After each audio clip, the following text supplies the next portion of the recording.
Now we are on to the 4-3 over plus, and we're going to run this formation flipped. You're going to want to have a fast defensive end and somebody that can occupy blocks on the D tackle spot on the left. Guys on the right do not matter. As I mentioned, we are going to run this flipped. We'll come out in any play, cover 2, cover 4, 2 main under, really any of them. Cover 4 for now.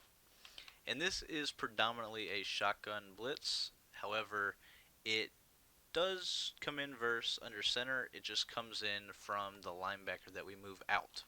So the way that you're going to set it up, you're going to shift the defensive line to the right, crash the defensive line down, re-blitz the defensive tackle. You're going to blitz the outside linebacker on the left, move them to the outside to where their angle changes, and then you're going to bluff blitz this outside linebacker that is now on the right hand side. After that, you are going to play on the on the middle linebacker, and you're going to hold left trigger, and as you see, B gap comes flying in through the left hand side. Unfortunately, this formation does not give me the ability to bring pressure from the right with the same look. However, you can flip this set and then be bringing the pressure from the right. There is the obvious tell because you're moving the linebacker out. However, it is still a good blitz. If you're playing mind games with your opponents, you should be able to make them at least confused and have to really worry about it. So, once again, though, we'll audible to cover 2 this time. The setup is to base a line if you want, don't have to. Shift the line to the right, crash the defensive line down, re-blitz the defensive tackle that is over the center, take the linebacker that is on the left, move them out till their angle changes. You want to blitz them, then move them out. And then the outside linebacker that is now on the right hand side, you need to bluff blitz him.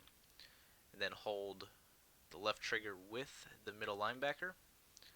You will get that quick B-gap pressure, and it can be picked up. However, if your opponent is not paying close enough attention, it will definitely ruin their game. Now, this is not the best blitz in the book.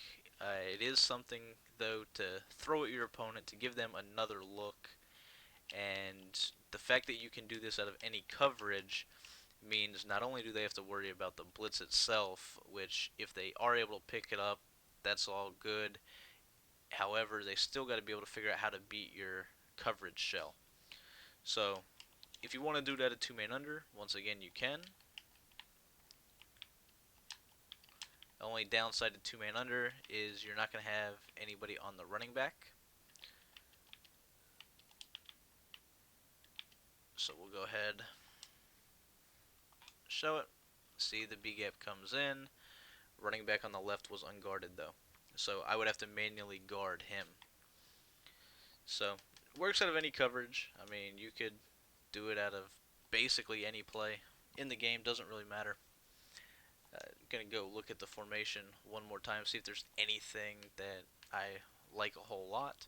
Now, the corner dog one is something that I've messed with quite a bit, and this is something I've messed with for years. Well, I'll go ahead and I'll show you what I do periodically out of that. So you can go ahead, you'll set it up the exact same way, where you're going to base a line, press, shift the D line to the right, QB contain, and then now you need to take this blitzing linebacker, the one that you typically would control, and man him up on whoever's unguarded.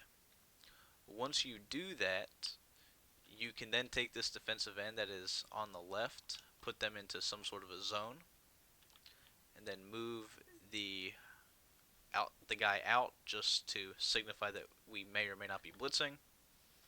And what should happen is the corner is going to loop around free, and you will be able to bring some sort of pressure, nothing spectacular out of that.